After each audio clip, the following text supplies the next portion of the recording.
My friend says, PJ, you got to meet this guy, PJ. Adam Corey, once again, knows my pain point. I don't have anyone to help me with software. I have a vision of how to make this casino. It's not working. And PJ says to me,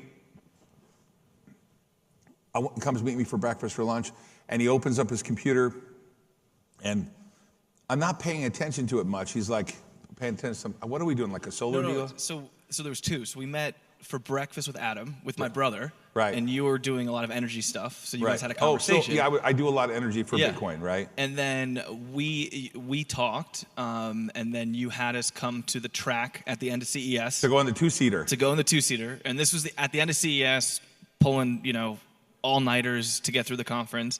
And Todd's like, before we meet, you have to get in the car. So me and James at like 11 at night. By the way, I'm a big promoter of indie racing. F1 racing is boring. No reason to be there. I don't even know why the sport exists. Or unless you live in Brazil or something. Because, you can't even see the race. You got to watch it on TV because the cars are like running around the track. That's true. But Indy 500, that's a different story, right? It is a very different story. So I say, get in the two-seater, then we'll talk. But he shows me this little, metaverse man walking around and you can do all this stuff in the metaverse and shop in the metaverse. I'm always, as my wife says, you're always way too early, Todd. Like, you're like, you guys, look at this like great thing called these goggles. And I'm like 5 years early, and then someone else makes them and I get my ass kicked. But he shows me this metaverse and the things he's doing for Nike and others.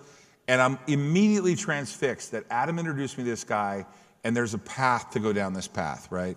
And so you want to pick it up from there. You basically you go around the track a couple times. So we go around the track. I honestly thought I was going to die. 40 miles an hour around the track, already exhausted. We get inside. Todd is extremely busy. Everyone's meeting with him. And James, who was here yesterday, he's the co-founder of the company and is the genius behind all the tech. And this is, I think, interesting points that you've brought up, that Adam brought up, about knowing who you're talking to. Sure. So I had James sit with his back to Todd and had his computer open and showcasing kind of some of the very, very cool immersive tech that we had. And I could just see Todd speaking to someone else, just constantly looking over at James's computer, like, what is this?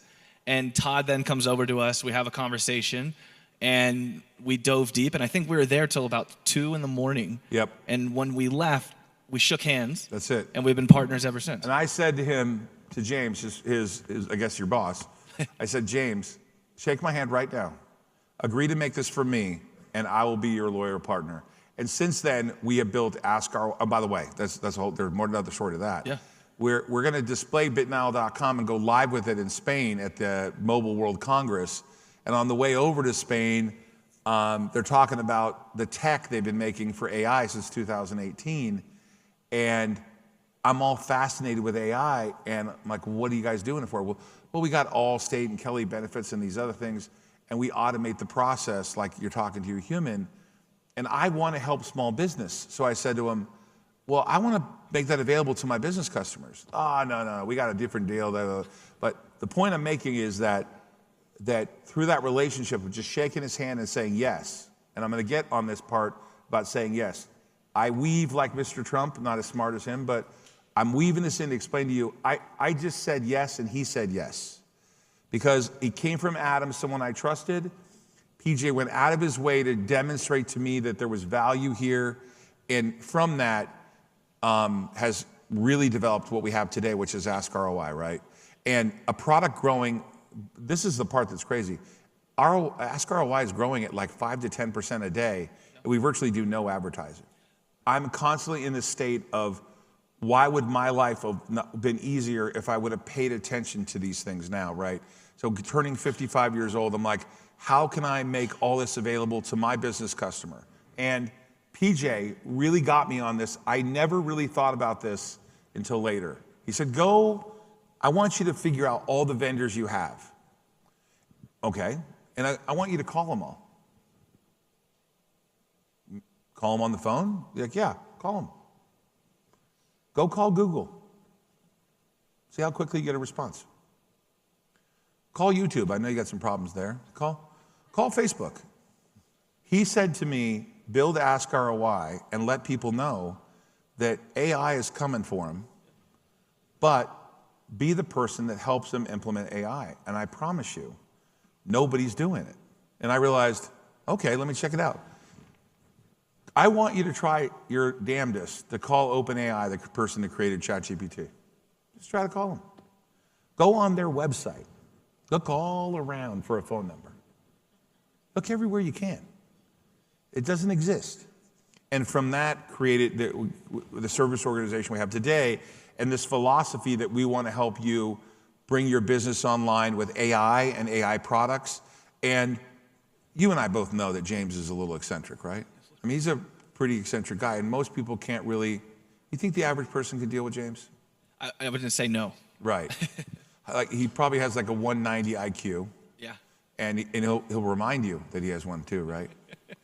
If someone out here wants to make an app, the technology today, I'm going to get serious for a second, because I think Larry Steinhaus should make an app.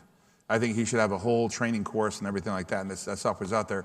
But tell people why there's no coding going on today, like that, how coding is changing, how the industry is changing, and you and I have some of the most deeply, what I consider deeply philosophical discussions of what the future looks like. And legitimately, for the next 9 minutes, I want you to tell people why they have to pay attention to AI, because I'm fearful for them, because I have learned from James and others that the entire model is based on the idea of wiping out white-collar jobs. It is. No one wants to talk about it, but you and I will talk about it, that the cost in the infrastructure investment, it's a really tricky thing. It's way expensive, like nuclear, they're using nuclear power, right? Very expensive, and the whole model is based on what? It's a great point. I think for the background, if you guys aren't as familiar, but Todd's talking about, okay, so these massive AI models that people are training, from Mikai to Anthropic to OpenAI to Microsoft, Amazon, Facebook, et cetera, or Meta, they need power to run.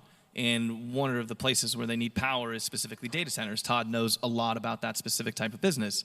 And historically, data centers would have 30 megawatts of power, 50 megawatts of power.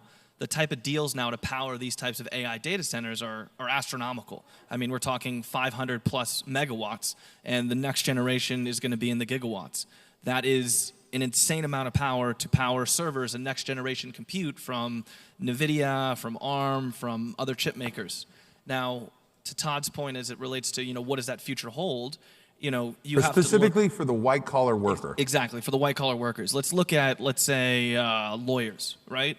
A lot of that job, unless you're a trial lawyer, is paperwork. It's forms. It's understanding different aspects of law. It's understanding vast amounts of historical or precedent, legal filings, and how you can use those to your advantage or against your advantage. That's something that a human will be worse at in every way, if not today, but tomorrow. And where we are right now, and OpenAI laid out kind of the different levels of artificial intelligence, to where we get to super intelligence, to where we get to general intelligence. That's a space where you thought, hey, I'll go to law school, I can do all these different things. There would be a lot less lawyers. You're a Wall Street guy. I used to work on Wall Street when I came out. And I think one of the interesting points was, prior to 2008, can anyone guess how many people worked on Wall Street? Prior to 2008? Prior to 2008. 100,000? 800,000 people. 800,000. After 2008, how many people? You just said I don't know. 100,000.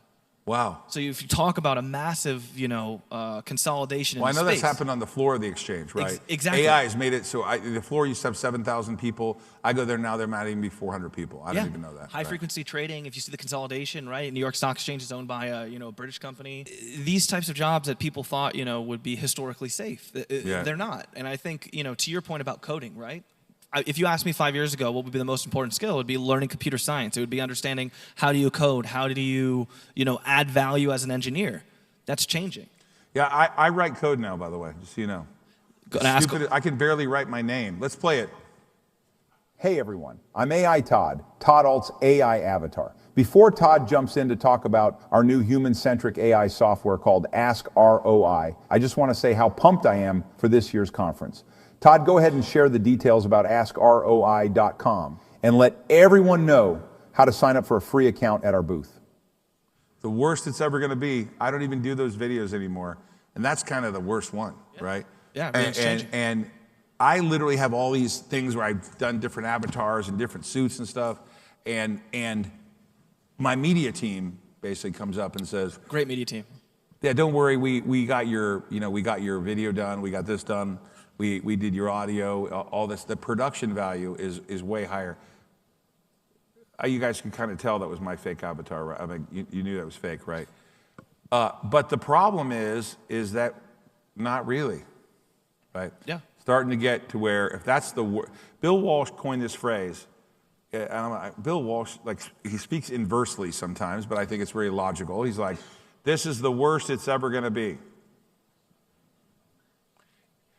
Is it the worst it's ever going to be right now? I think so. I mean, a lot of what people talk about in the tech space is Moore's Law, right? That computing technology doubles every 18 months.